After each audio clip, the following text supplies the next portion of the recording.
कल अपन ने finite verb और इनफाइनाइट वर्ब के बारे में कुछ डिस्कस की थी।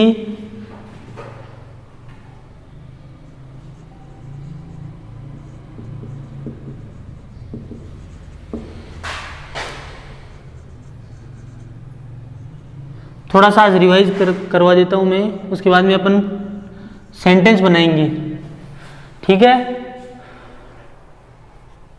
फाइनाइट वर्ब में मैंने आपको 3 कंडीशन बताई थी और नॉन फाइनाइट वर्ब में भी 3 ही कंडीशन थी। फाइनाइट वर्ब की तो पहली कंडीशन क्या थी कि ये क्या है, टेंस व सब्जेक्ट के अकॉर्डिंग, यानी इसमें क्या आ जाता है, चेंज होता है, ठीक है। और दूसरी कंडीशन क्या बताई थी कि इसका वाक्य में एक ही बार प्रयोग होता है, इसका वाक्य में एक ही बार यूज होता है। और तीसरी क्या थी, मतलब फाइनाइट वर्ब को पहचानने का तरीका है, और यह हमेशा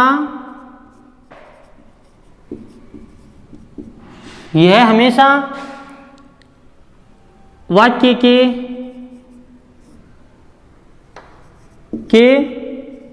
अंत में पहचान के साथ आती है। यानी पहचान क्या होती है, पहचान जिससे अपने को सेंटेंस के अंदर टेंस का पता कर सकते हैं, पहचान को देख करके उसे अपन पहचान बोलते हैं। ये कंडीशन तो थी फाइनाइट वर्ब के साथ, जिसको फिनिट वर्ब भी बोल सकते हैं। और जस्ट इसका उल्टा नॉन फाइनाइट। नॉन फाइनाइट में क्या था कि ये मतलब इसमें टेंस व सब्जेक्ट के अकॉर्डिंग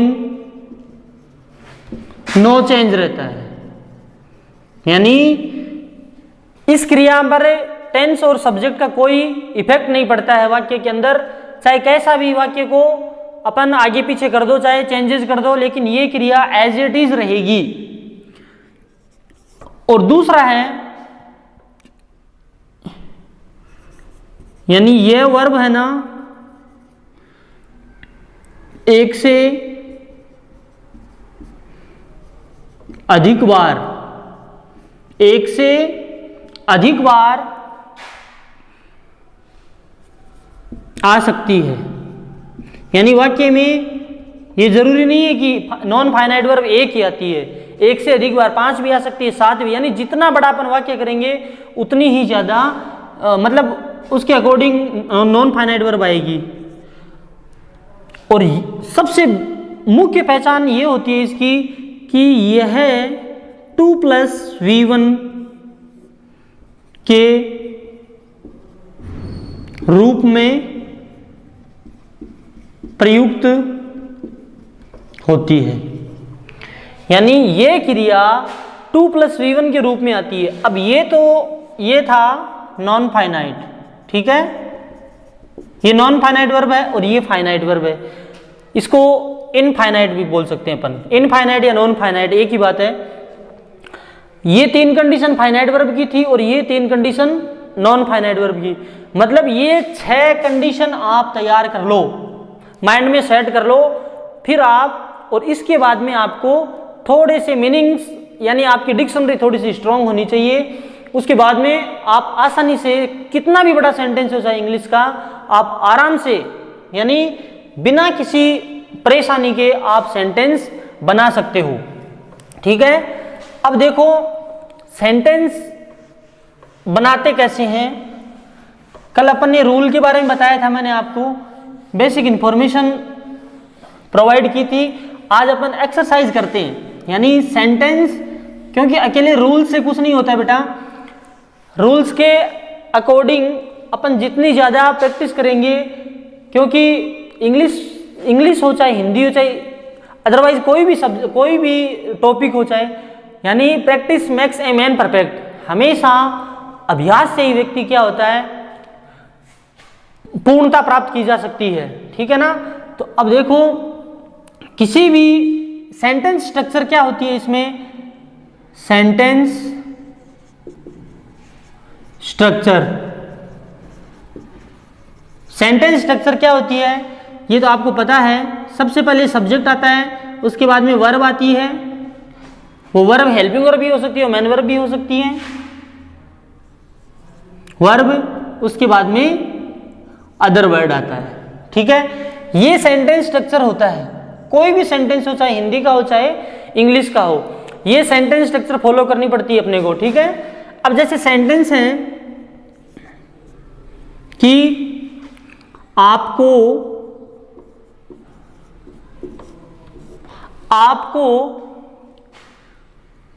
अपने, ध्यान से देखना, ये बड़ी सेंटेंस है, दिखने में बड़ा लगता है लेकिन इंग्लिश में बहुत संक्षिप्त हो जाएगा ये। आपको अपने भविष्य को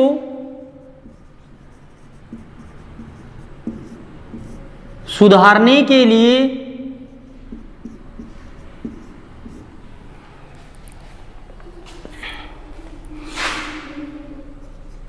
उन महान लोगों के साथ मिलकर एक प्रभावी योजना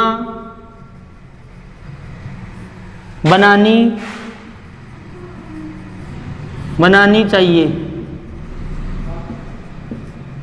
अब देखो ध्यान देना, ये सेंटेंस आपको बड़ा लग रहा है लेकिन बहुत आसान है, मतलब इजी वे में अपनी सेंटेंस को बनाने का प्रयास करेंगे। सीखना है आपको ये चीज।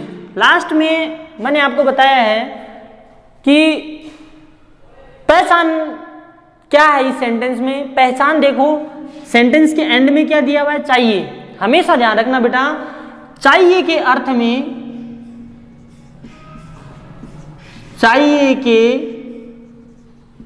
में ये चीज नोट कर लेना। चाहिए के अर्थ में हमेशा शुड का यूज होता है, शुड का यूज होता है। और शुड क्या है, शुड इज ए मॉडल, और मॉडल के साथ में आपको पता है हमेशा V1 का प्रयोग होता है। ठीक है ना। तो शुड क्या है, मॉडल, और मॉडल के साथ में V1 का यूज होता है। तो यहां सबसे पहले अपन क्या लिखेंगे, सब्जेक्ट लिखेंगे। उससे पहले मैं एक चीज और बता दूं आपको कि इसमें आप देखो वर्ब कितनी है। ठीक है, तो वर्ब है योजना बनाना, एक तो ये वर्ब हो गई। ठीक है, एक है मिलकर, यानी अब आप कहोगे सर आपने कल बताया था कि वर्ब के एंड में हमेशा ना आता है, यहां तो मिलकर है क्योंकि इसका मूल शब्द क्या है, मिलना। मिलकर का मूल शब्द क्या है, मेन जो मीनिंग है वो है मिलना। एक वो वर्ब हो गई, एक हो गई सुधारना। सुधारना यानी फर्स्ट, सेकंड और थर्ड, ये 3 वर्ब है इस सेंटेंस में। तो अब देखो अपन बात कर रहे हैं फाइनाइट और इनफाइनाइट वर्ब की। अब इन तीनों में कल मैंने आपको बताया था बहुत अच्छे से कि इन तीनों में फाइनाइट वर्ब कौन सी और इनफाइनाइट वर्ब कौन सी है। तो फाइनाइट वर्ब की मैंने पहचान बताई थी कि फाइनाइट वर्ब हमेशा सेंटेंस में एक ही बार यूज होता है और हमेशा ये वाक्य में जो पहचान होती है उस पहचान के साथ में आती है।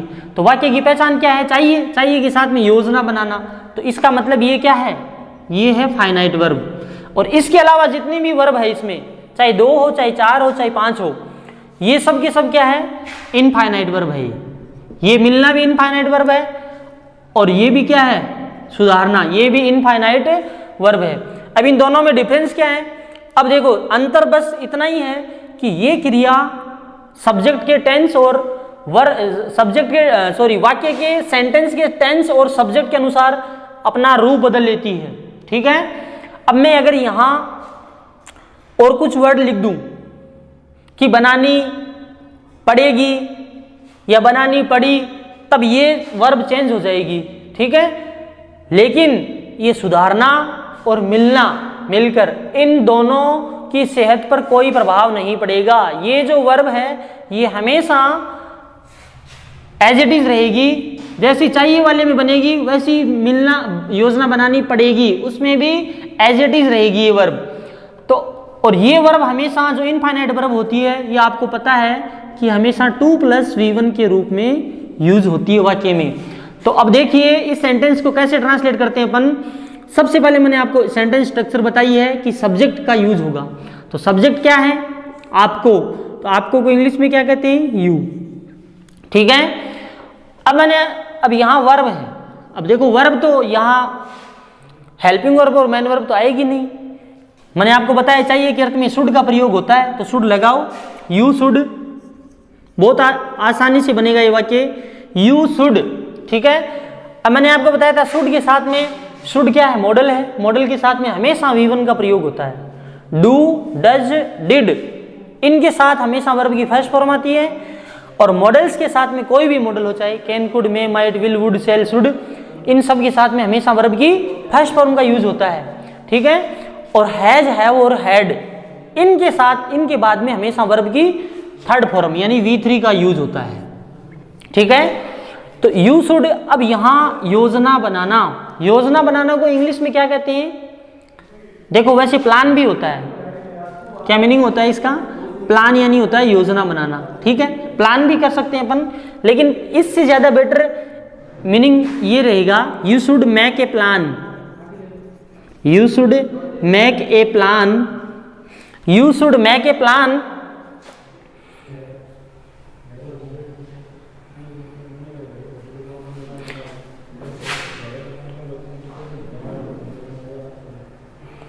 हो गया, you should make a plan. इसको हटा देते हैं यहां से, ये सेट नहीं होगा, यहां इतना ही रखते हैं, you should make a plan.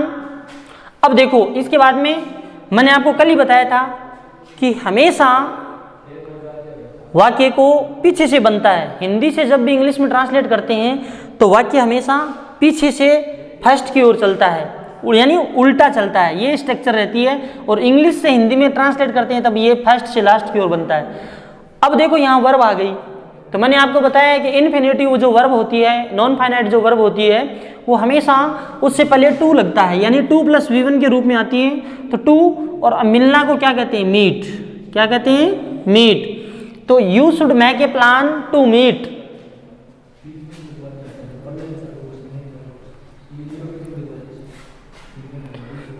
हो गया। अब देखो यहां ये क्या आ गया, कनेक्टिव आ गया। अब कनेक्टिव में प्रेपोजिशन है ये, तो क्या होता है, के साथ को क्या कहेंगे, विथ। ठीक है, you should make a plan to meet with. अब देखो उल्टा चलते हैं, उन महान लोगों के साथ, उन महान लोगों के साथ, तो विद दोज, महान लोगों को क्या कहते हैं, great persons, with those great persons. अब देखो यहां सुधारना, ये वापस वर्ब आ गई, इन्फिनिटिव वर्ब है ये, तो इसको अपन किससे शो करेंगे, 2 + V1 से। तो यहां वापस 2 लगाएंगे, और सुधारना को इंग्लिश में कहते हैं इम्प्रूव, तो टू इम्प्रूव। ठीक है, अब देखो ये को आ गया, मैंने आपको कल मीनिंग बताया था, का, के, की, को, इनका मीनिंग ऑफ होता है। ठीक है, पर को इंग्लिश में ऑन कहते हैं, और मे को क्या कहते हैं, इन कहते हैं। और के लिए, अब आप कहोगे के लिए का 4 होता है, 4 भी होता है, लेकिन यहां अपन वर्ब यूज कर रहे हैं, इसके लिए अपने को 2 का यूज करना पड़ेगा, 2 को भी के लिए बोलते हैं। तो टू इम्प्रूव ऑफ। अब मैंने आपको कल एक चीज बताई थी, अपने का मीनिंग बताया था। अपने को इंग्लिश में क्या कहते हैं, मैंने इसके लिए 4-5 चीज बताई थी आपको, कि यदि अपने का मीनिंग ढूंढने के लिए आपको सब्जेक्ट पर डिपेंड होना पड़ेगा। सब्जेक्ट क्या है आपके पास? यू। मैंने आपको बताया था अगर यू सब्जेक्ट है तब तो अपने का मीनिंग क्या होगा? योर होगा। यदि आपके पास ही है तो हो जाएगा हिज, यदि आपके पास सी है तो हो जाएगा हर, यदि आपके पास आई है तो हो जाएगा माई, यदि आपके पास दे सब्जेक्ट है तब हो जाएगा देयर। ठीक है, यदि आपके पास इट है तब इसका अपने का मीनिंग हो जाएगा इट्स। तो ये चीज आपको ध्यान में रखनी है। एक और रह गया, यदि वी है आपके पास तब अपने का मीनिंग क्या हो जाएगा? आवर हो जाएगा। तो ये चीज मैंने आपको कल भी नोट करवाई थी। तो अब यहाँ यू है अपने पास तो योर हो जाएगा, ऑफ योर। भविष्य को क्या कहते हैं? फ्यूचर। ये लो, ये सेंटेंस आपका क्रिएट हो गया। तो अभी सेंटेंस में आपको चीज सबसे पहले, जब भी हिंदी का सेंटेंस आपके सामने आए तो आपको सबसे पहले यहां एंड मतलब पीछे लास्ट का वर्ड क्या है ये देखना चाहिए, क्योंकि इस वर्ड को देखने से आपको पता लग जाएगा कि इस टेंस में मॉडल का यूज होगा या इन्फिनिटिव का यूज होगा या जिरंड का यूज होगा या कोई हेल्पिंग वर्ब आएगी। ठीक है, अब यहां देखो ये चाहिए आ गया है, तो चाहिए के अर्थ में मैंने आपको बताया, चाहिए के अर्थ में हमेशा शुड का प्रयोग होता है। और शुड क्या है? शुड इज ए मॉडल, और मॉडल के बाद में हमेशा हम लोग क्या है? V1 का यूज करते हैं। ये देखो यहां मैक आ गया। ठीक है, यदि यहां अपने को सेकंड फॉर्म यूज करनी होती तो यहां मेड बनाते, अपन क्या बनाते? मेड यूज करते। ठीक है ना। तो अब पहचान के बाद में आपको ये देखना है कि वर्ब कौन कौन सी है इसमें। अभी वर्ब एक ये थी, एक मिलना, एक सुधारना, ये 3 वर्ब हो गई। अब आपको मतलब फाइंड आउट करना है कि फाइनाइट वर्ब कौन सी है और इनफाइनाइट वर्ब कौन सी है। इसके लिए मैंने आपको कंडीशन बताई थी कि फाइनाइट वर्ब हमेशा पहचान के साथ में आती है। अब पहचान क्या है इसमें? चाहिए, तो चाहिए के साथ में योजना बनाना, ये पहचान है, तो इसके साथ में यही वर्ब है। तो केवल और केवल फाइनाइट वर्ब योजना बनाना है। इसके अलावा जितने भी वर्ब है वाक्य में, ये सब की सब क्या है? इनफाइनाइट वर्ब है। और इनफाइनाइट वर्ब को आपको पता है, ये चीज आपके नॉलेज में है कि इनफाइनाइट वर्ब हमेशा 2 + V1 के रूप में वाक्य में यूज होती है। तो यहां देखो टू मीट यूज किया मैंने और यहां टू इंप्रूव यूज किया है। ठीक है, और वाक्य पीछे से शुरुआत करो, पीछे से फर्स्ट की ओर चलते जाओ, वाक्य बनता जाएगा। अब देखो एक सेंटेंस और देखते हैं अपन।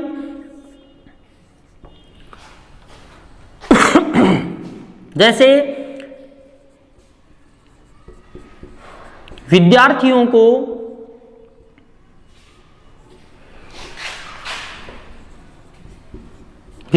को परीक्षा में अच्छे अंक प्राप्त करने के लिए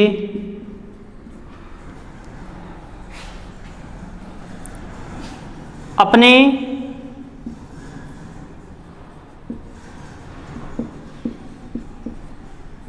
अध्यापकों के साथ मिलकर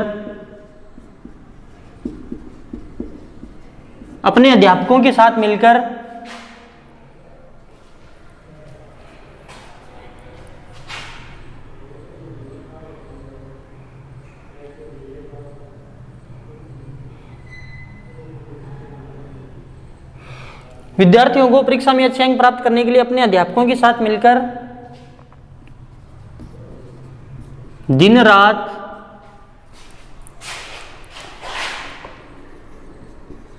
कठिन परिश्रम करना पड़ेगा। अब देखो यहां तो चाहिए था, तब अपन ने शुड का यूज कर दिया। अब इसमें मैं आपको कह दूं कि इसमें टेंस कौन सा है, तो अब टेंस का आपको पता नहीं लगेगा। आप बताओगे गा गेगी आ गए, इसका मतलब फ्यूचर टेंस है। तो ये देखो पड़ेगा, ये शब्द मैं आपको अभी बता दूंगा कि कौन कौन से शब्दों जब आते हैं तब कौन कौन से ऑब्लिगेशन वाले जो वर्ड्स होते हैं उनका यूज करेंगे अपन। यानी जिस सेंटेंस में, अब देखो इसमें क्या है, विद्यार्थियों की ऑब्लिगेशन है। ऑब्लिगेशन का मीनिंग क्या होता है? मजबूरी। यानी इस सेंटेंस में मजबूरी क्या है? अध्यापकों के साथ मिलकर दिन रात क्या करना पड़ेगा? विद्यार्थियों को हार्ड वर्क करना पड़ेगा। यानी हार्ड वर्क नहीं करेंगे तो परीक्षा में अच्छे अंक नहीं प्राप्त कर पाएंगे। और अच्छे अंक लाने के लिए विद्यार्थियों को क्या है, कठिन परिश्रम करना पड़ेगा। तो मतलब कंडीशन लगी हुई है। तो कंडीशन का मीनिंग क्या होता है कि इसमें ऑब्लिगेशन है। ऑब्लिगेशन का मीनिंग क्या होता है, मजबूरी। मजबूरी को इंग्लिश में क्या कहते हैं, ऑब्लिगेशन। यानी students are obliged to get good marks in exam. ठीक है, तो एग्जाम में अच्छे अंक लाने के लिए विद्यार्थियों को दिन रात कठिन परिश्रम करना पड़ेगा अपने अध्यापकों के साथ मिलकर। तो ऑब्लिगेशन यानी मजबूरी वाले वाक्यों में विद्यार्थियों को कुछ वर्ड्स है, मैं आपको अभी बताऊंगा 2-4 मिनट बाद में। पहले ये सेंटेंस देखते हैं। इस सेंटेंस में पड़ेगा शब्द आ गया, तो इस सेंटेंस में अपन विल हैव टू का यूज करेंगे। तो अब सबसे पहले आपको पता है सब्जेक्ट बनता है, तो सब्जेक्ट में क्या आ जाएगा, स्टूडेंट्स। तो स्टूडेंट्स लिख दिया। आपका इंग्लिश का कोई भी टॉपिक हो, चाहे कोई भी टॉपिक हो, स्किल राइटिंग में तो विशेष तौर से ये चीज काम में आती है। अगर आपको सेंटेंस क्रिएशन का नॉलेज नहीं है, if you have no knowledge of sentence creation, ठीक है ना, तो आप मतलब उस स्किल वाले जो कोई भी टॉपिक हो, चाहे स्किल राइटिंग का, चाहे ऐसे हो, चाहे नोटिस हो, चाहे टेलीग्राम हो, चाहे इन्विटेशन हो, चाहे आर्टिकल हो, चाहे कोई क्या बोलते हैं उसको पोस्टर हो, चाहे स्टोरी हो, चाहे लेटर हो, चाहे बुक के क्वेश्चन आंसर हो, उसमें चाहे पैसेज हो, पैसेज में भी समराइजेशन आता है, नोट मेकिंग, नोट्स बनाने आते हैं। तो उन सभी चीज़ों, इसीलिए तो मैंने ये टॉपिक उठाया है, क्योंकि ये चीज़ पूरी ऑल ओवर इंग्लिश में काम आती है ये चीज़। और विद्यार्थी क्या करते हैं, विद्यार्थियों की, आप लोगों को क्या है, रटने की आदत होती है, तो आप लोग रटते रहते हो किस चीज़ को। तो रटना नहीं है, रटी हुई चीज़ कुछ समय के लिए, सीमित समय के लिए क्या है, माइंड में रहती है, फिर वापस भूल जाते हैं। तो मतलब ये छोटी सी चीज है, ये फाइनाइट और नॉन फाइनाइट का अगर आपको पता है तो आप आसानी से कोई भी कितना बड़ा से बड़ा, चाहे 5 लाइन का सेंटेंस हो, चाहे 10 लाइन का हो, कितना ही बड़े से बड़ा सेंटेंस आप आसानी से हल कर सकते हो। अब देखो इसमें स्टूडेंट्स सब्जेक्ट लगा दिया मैंने। अब यहाँ मैंने आपको बता दिया पढ़ेगा आ रहा है, तो क्या यूज करेंगे अपन, will have to. Students will have to, ठीक है। अब देखो विल हैव टू आ गया वैसे भी, तो टू के साथ आपको पता है कठिन परिश्रम करना, ये V1 का में यूज होगा। अब मैंने कठिन परिश्रम के कल मीनिंग बताए थे आपको, एक तो होता है हार्ड वर्क, एक होता है वर्क हार्ड। तो आपको मैंने दोनों चीज क्लियर की थी कल कि हार्ड वर्क तो अपन जब लास्ट में यूज करते हैं तब, यानी कॉम्प्लीमेंट में कठिन परिश्रम को यूज करना होता है तब हार्ड वर्क लगाते हैं, और जब वर्ब के अंदर अपन इसको यूज करते हैं तब हार्ड वर्क नहीं यूज करके वर्क हार्ड यूज करते हैं। तो students will have to work hard, students will have to work hard, ठीक है, हो गया। अब पीछे से, वहां से पीछे से शुरुआत करो। तो दिन रात को क्या कहते हैं, डे नाइट, डे नाइट, हो गया। अब देखो यहां तक तो क्लियर हो गया अपना, ठीक है। अब देखो ये मिलकर वर्ब आ गई वापस, तो ये नॉन फाइनाइट वर्ब है, इन्फिनिटिव है, तो इसको टू से लगाना पड़ेगा। 2 + V1 यानी मिलना को क्या कहते हैं, मीट हो जाएगा। क्या हो जाएगा, मीट। तो टू मीट। अब देखो प्रेपोजिशन आ गए विथ, तो क्या लगा देंगे, विथ।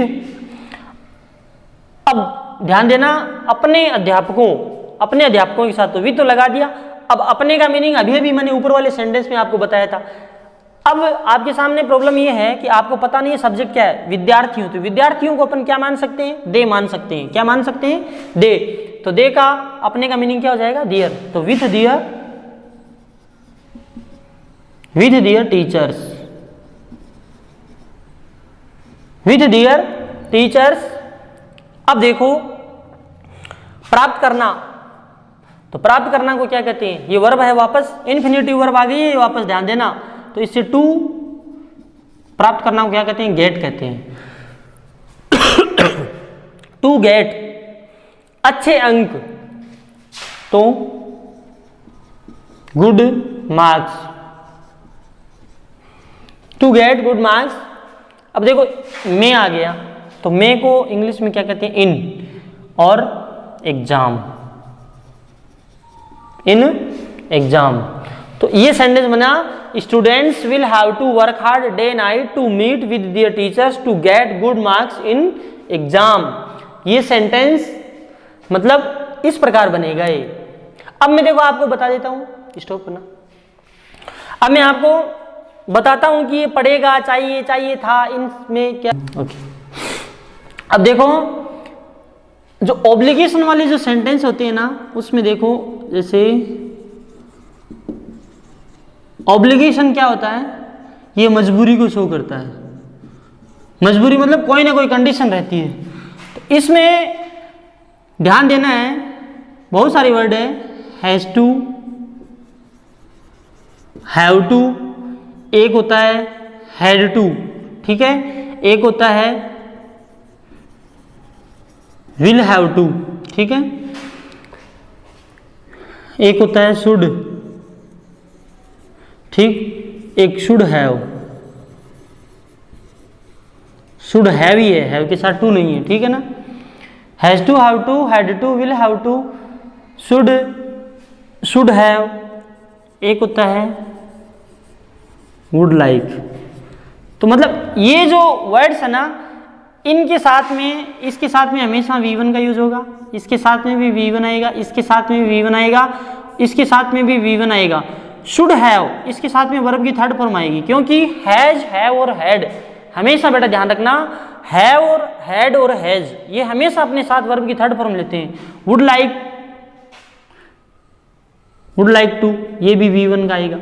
अब देखो इनका प्रयोग कहाँ होता है, हिंदी के वाक्य में, वाक्य के एंड में क्या शब्द मिलता है आपको, ना, ना है, ना है, नी है, ने है, ये शब्द भी आता है कई के वाक्य में। पढ़ता है, यानी मुझे अंग्रेजी सीखने के लिए वहां जाना पड़ता है, कठिन मेहनत करनी पड़ती है, मतलब इसमें क्या है, ऑब्लिगेशन है, ऑब्लिगेशन शो हो रही है। और इसमें क्या, हैड टू में पढ़ा, यानी मुझे कल जरूरी काम के कारण घर पे रुकना पड़ा, मैं आपसे मिल नहीं पाया या मिल नहीं सका, ठीक है, मैं मुझे वहां जाना पड़ा, मुझे बाजार से वो सामान खरीदना पड़ा। तो इन सब में क्या है, ऑब्लिगेशन शो हो रही है, इसलिए पढ़ा शब्द वाले में हैड टू का यूज करना है, ये पास्ट को शो करता है, ठीक है। और विल हैव टू वाले में अभी मैंने बताया था आपको, पढ़ेगा, पढ़ेगा कईयों में होगा भी आता है, कंफ्यूज नहीं होना है, होगा भी आता है। शुड वाले में अभी आप अपने सेंटेंस बनाया था, चाहिए, क्या बनाया था, चाहिए शब्द बनाया था, ठीक है ना। तो शुड प्लस शुड वाले वाक्य, शुड का प्रयोग कहाँ होता है, चाहिए के अर्थ में होता है, ठीक है। और शुड हैव का यूज होता है, ध्यान देना, चाहिए था, क्या यूज होता है, चाहिए था। और वुड लाइक टू वाले में अपन किसी के जो क्या बोलते हैं मन की भावनाओं को समझने के लिए या पूछने के लिए, उसमें ये मीनिंग आता है चाहूंगा, चाहूंगी, ठीक है, या पसंद करूंगा,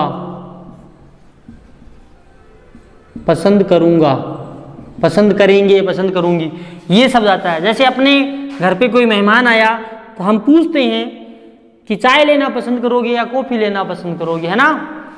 तो इसमें क्या यूज करेंगे अपन, वुड लाइक टू, यानी एक मीनिंग है ना, प्रेफर, प्रेफर यानी होता है वरीयता देना, क्या होता है, वरीयता, यानी प्रेफरेंस के लिए, प्रेफरेंस को शो करने के लिए अपन वुड लाइक टू का यूज करते हैं। तो ये ऑब्लिगेशन वाली ये सेंटेंस है, ये सेंटेंस बहुत ज्यादा इंपॉर्टेंट है, ये चाहे स्पीकिंग की बात हो चाहे राइटिंग की बात हो, ठीक है ना, ये दोनों ही चीजों में काम आते हैं। स्पीकिंग में तो कभी भी किसी भी आप स्पोकन सेंटर में जाकर पता कर लेना, इन सेंटेंस के बिना, मतलब इन सेंटेंसों को एक्सरसाइज करवा करवा के वो 1.5 से 2 महीना निकाल देते हैं सेंटर वाले, कोई भी कोचिंग वाले हो, चाहे ये जो जितने 5-6 शब्द बताए मैंने वर्ड, इनके हजारों आपको सेंटेंस रटवा देंगे वो। और स्पीकिंग में ये बहुत ज़्यादा काम में आते हैं। जैसे आपने कहा, मुझे एक एग्जाम्पल बताता हूँ छोटा सा, मुझे अंग्रेजी बोलनी है। अब आप तो जैसे अध्यापक ने आपको स्कूल में बताया है, गुरुजी बताते हैं कि वाक्य की पहचान लिखाते हैं ना टेंसों में, वाक्य के अंत में ता है, ती है, था, थे, ये आते हैं। अब इस वाक्य में कोई था, थे, थी है ही नहीं, तो आप तो फंस गए, आपको ट्रांसलेशन आएगा ही नहीं फिर, क्योंकि स्कूल वाली गणित तो फेल हो गई यहाँ, क्योंकि यहाँ तो ना है नहीं आ रहा है। आप इज एम आर का प्रयोग करोगे तो इज एम आर गलत हो जाएगा। अभी मैंने आपको बताया कि ना है नहीं वाले वाक्य में हैज टू और हैव टू का यूज करता है, तो अब यहाँ इंग्लिश क्या हो जाएगी, I have to speak English. अब इस वाक्य में आप नॉन इन्फिनेटिव वर्ब जोड़ते जाओ और वाक्य बड़ा होता जाएगा। मुझे उसके साथ मिलकर इंग्लिश बोलनी, I have to speak English to meet with you, मुझे वहां जाकर, तो टू गो देयर हो जाएगा। तो इंग्लिश में वाक्य का इंक्रीमेंट ऐसे ही होता है, आगे बढ़ता जाता है वाक्य, ठीक है ना। तो ये जो has to, have to, had to, will have to, should have to, should have, would like to, इसमें और भी है, कैन भी है, सकता है, सकती है, सकना के अर्थ में, यानी एबिलिटी पावर शो करने के लिए अपन कैन का यूज करते हैं।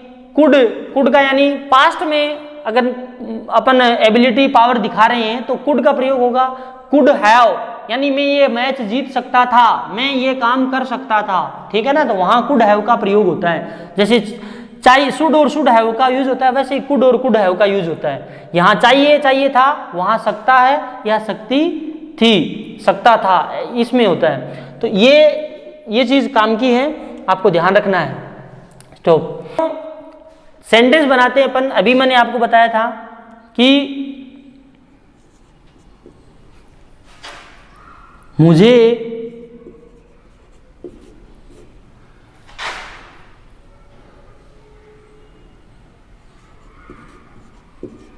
मेरे समाज को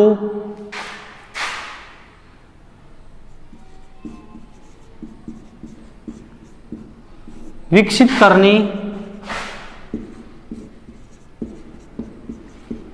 के लिए, मुझे मेरे समाज को विकसित करने के लिए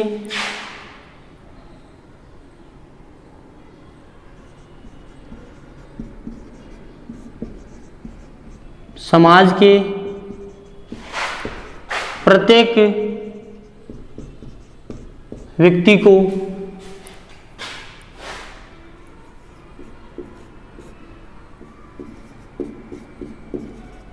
शिक्षित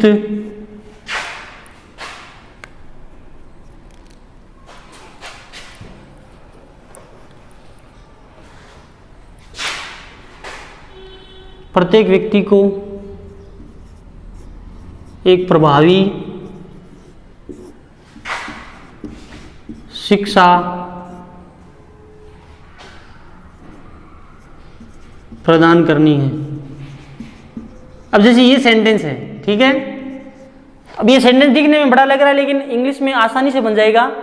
अब देखो, सबसे पहले अपन जो मैंने आपको अभी वर्ड लिखाए थे उसमें से यूज होगा क्या इसमें, ये देखो। तो अपन पहचान की तरफ देखते हैं, तो पहचान ना है नहीं आ रहा है, इसका मतलब हैज टू और हैव टू होगा, हैज टू और हैव टू। अब हैज टू का प्रयोग होता है सिंगुलर के साथ में, ठीक है, और हैव टू का होता है प्लूरल के साथ में, प्लूरल के साथ में। अब यहां सब्जेक्ट क्या है, सेंटेंस स्ट्रक्चर वही रहेगा। सबसे पहले क्या आएगा, सब्जेक्ट आ जाएगा, उसके बाद में हैज टू या हैव टू आ जाएगा, प्लस V1, फिर अदर वर्ड आ जाएगा। ये सेंटेंस स्ट्रक्चर रहेगा। तो यहां सब्जेक्ट में क्या लगाएंगे, आई। अब आई के साथ में, आई प्लूरल में आता है, तो आई के साथ में क्या जाएगा, have to, I have to. अब पीछे से बनाना है वाक्य को, पैटर्न मेथड वही रहेगा, पीछे से बनाओ। अब हैव टू के साथ में जो वर्ब आएगी V1, प्रदान करना, प्रदान करना को क्या कहते हैं, provide. I have to provide, I have to provide. अब एक प्रभावी शिक्षा, तो क्या बोलेंगे, an effective education. I have to provide an effective education. अब देखो को आ गया, मतलब ये क्या है, कनेक्टिव है। कनेक्टिव में प्रेपोजिशन है, इसको इंग्लिश में क्या कहते हैं, ऑफ कहते हैं। तो ऑफ एवरी, प्रत्येक को क्या कहते हैं, every person of my society. Of my society. अब देखो वापस यहां वर्ब आ गई विकसित करना, तो मैंने आपको बताया था ये तो फाइनाइट वर्ब है, ठीक है, इसको चेंज करते ही ये तो क्रिया बदल जाएगी, प्रोवाइड तो, लेकिन ये विकसित करना है ना, ये क्रिया चेंज नहीं होगी, तो इसमें क्या हो जाएगा, विकसित करना को क्या कहेंगे, ये नॉन फाइनाइट वर्ब है, तो टू डेवलप आ जाएगा, DEVELOP, टू डेवलप, ठीक है। अब को आ गया वापस, ऑफ, अब देखो मेरे है तो आई है सब्जेक्ट, तो माई हो जाएगा, ऑफ माई सोसाइटी। ऐसे इस प्रकार से ये सेंटेंस बनेगा। अब देखो एक सेंटेंस और बताता हूं आपको,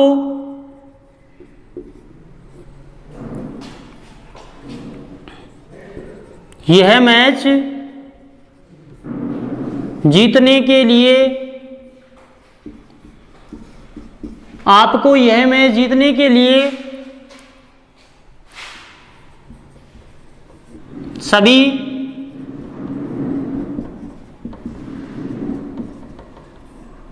खिलाड़ियों के साथ मिलकर, सभी खिलाड़ियों के साथ मिलकर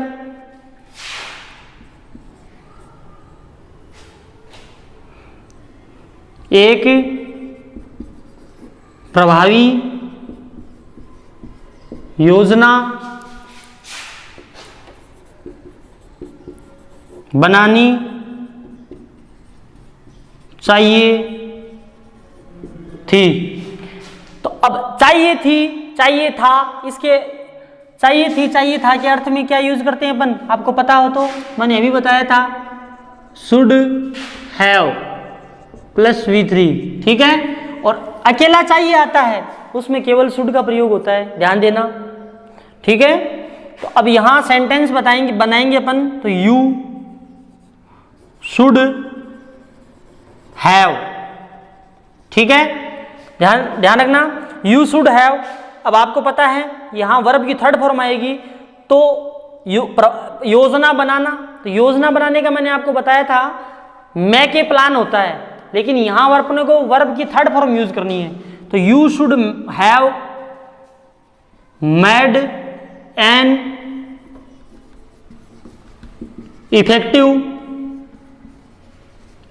इफेक्टिव प्लान, ठीक है। अब ये देखो वापस वर्ब आ गई, तो यहां टू लगाएंगे, टू मीट, ठीक है। अब के साथ आ गया, तो के साथ प्रीपोजिशन है, तो क्या लगाएंगे इंग्लिश में, क्या यूज कर देंगे, विथ, सभी खिलाड़ियों के साथ, तो विथ ऑल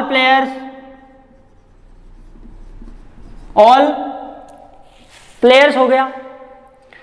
अब ये देखो वापस जीतना वर्ब आ गई, तो ये तो क्या है, ये फाइनाइट वर्ब है, ये तो इसके अनुसार चेंज हो जाती है, लेकिन टू मीट और ये जीतना ये वो चेंज नहीं होगी, तो क्या हो जाएगा, टू, जीतना को क्या कहते हैं, विन, तो क्या हो जाएगा, टू विन ये मैच, तो क्या हो जाएगा, दिस मैच।